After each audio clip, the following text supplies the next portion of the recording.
relatório que foi apresentado esta terça-feira. É um relatório que serve também para comentário aqui em estúdio com o vice-reitor da Universidade do Minho, José Mendes. Boa noite. Pergunto-lhe, olhando para estas conclusões, estas recomendações, são várias e podemos dissecá-las mais à frente, mas pergunto-lhe se de facto há alguma surpresa ao olhar para estas recomendações.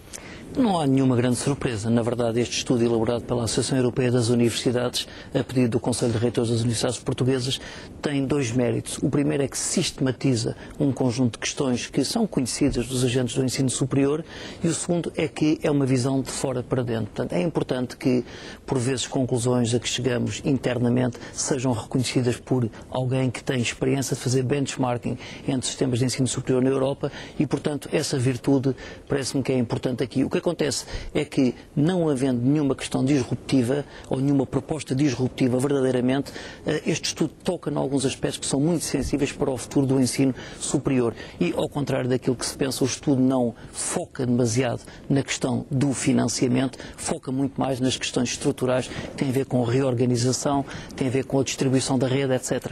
Essa reorganização toca também num ponto importante que é referido neste relatório, que tem a ver com a transferência, a mobilidade, quer de professores, quer de alunos. Parece-lhe que, de facto, nesse sentido, as recomendações feitas são positivas?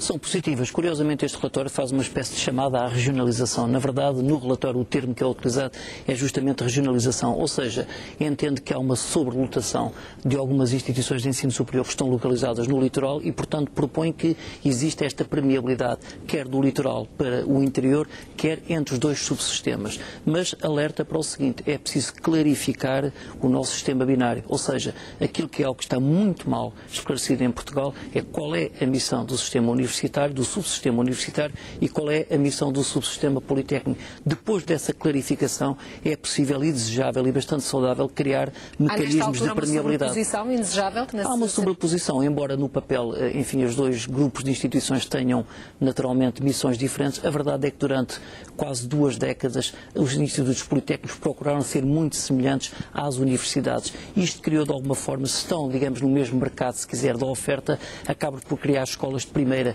e de segunda categoria, o que de todo não é desejável porque, enfim, isso é consensual e isso acontece noutros países desenvolvidos. O ensino politécnico é extremamente importante para o desenvolvimento do país. Agora, é importante que seja capaz de se focar na sua missão.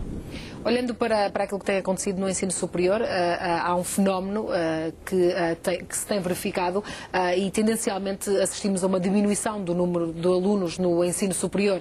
Há vários fatores que o podem explicar, mas pergunto-lhe se de facto é um problema neste momento essa diminuição, começa a ser preocupante essa diminuição? Essa diminuição acontece, enfim, por razões diversas. É preciso perceber que as universidades e os institutos politécnicos se regionalizaram muito, o que significa que o seu mercado é a sua envolvente.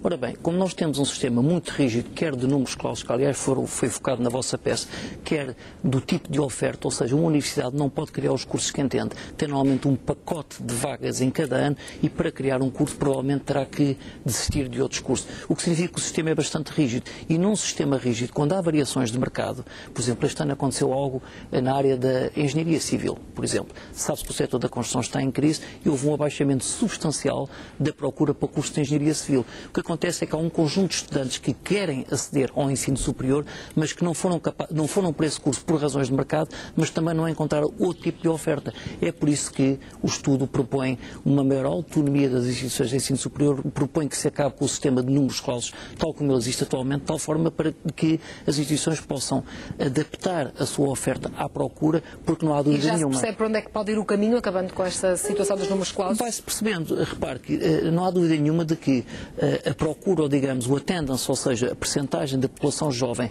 que frequenta o ensino superior em Portugal ainda é razoavelmente mais baixa, cerca de 1/3 mais baixa do que aquilo que é a média europeia. O que significa que se nós queremos seguir, enfim, o nosso caminho, desenvolver o país e se queremos, sobretudo, cumprir compromissos que Portugal tem no contexto europeu, por exemplo, na Estratégia Europa 2020, que Portugal subscreve, pensa-se que em 2020, ou pretende-se que 40% da população entre 30 e 34 anos deve ser graduada no ensino terciário. e no ensino superior. E, portanto, é preciso criar a oferta que tenha condições de empregabilidade e que sirva os interesses de desenvolvimento do país, mas com o sistema que atualmente temos é, de facto, difícil fazê-lo. Relativamente ao financiamento, José Mendes, considera que era mais benéfico que esse sistema fosse também alterado e, em vez de ser um sistema anual, passasse a ser um sistema, por exemplo, de 4 em 4 anos, como sugere o estudo? Essa é uma reivindicação antiga dos reitores. Na verdade, não há nada pior numa instituição de ensino superior, admito também noutras, do que ter esta incerteza relativamente ao financiamento de ano para ano. Os projetos, quer de investigação, quer de ensino, são por natureza plurianuais e não é possível em cada ano, não sabemos qual é o orçamento que vamos dispor.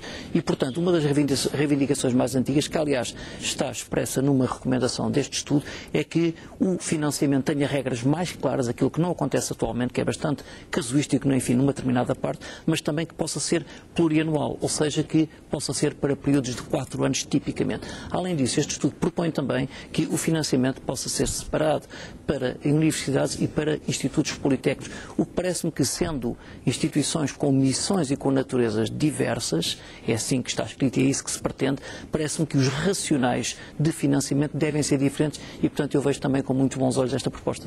Olhando para a questão que há pouco falávamos da qualificação, Portugal caminha de facto para o aumento dessa qualificação, é assim como fala, apesar de estar ainda abaixo daquilo que é a média europeia em alguns aspectos. Pergunto se numa situação que o país atravessa, que de facto de recessão, de crise e de falta de ofertas de trabalho, se não lhe custa ver que muitos desses jovens que são formados no nosso país tenham mesmo que depois abandonar Portugal no final do curso? Seguramente que custa, não é? Naturalmente que o país está a fazer um investimento muito grande o país e as famílias na formação destes jovens e de facto custa que depois de terem essa formação tenham que emigrar para o estrangeiro à procura de oportunidades de emprego. Bom, a verdade é a seguinte, esta é uma situação que acreditamos que seja conjuntural, ela está a acontecer e é preciso olhar para isso como uma oportunidade. Na verdade, estas pessoas vão desde logo obter, enfim, formação extra e experiência internacional bastante mais interessante e o que é preciso é que o país volte à rota do crescimento para que quando voltar a gerar oportunidades de emprego possa receber de volta, porventura com mais experiência, estes jovens e, portanto, considerar que isto são ativos que temporariamente vão estar fora do país, mas que necessariamente, do meu ponto de vista, vão ter que voltar.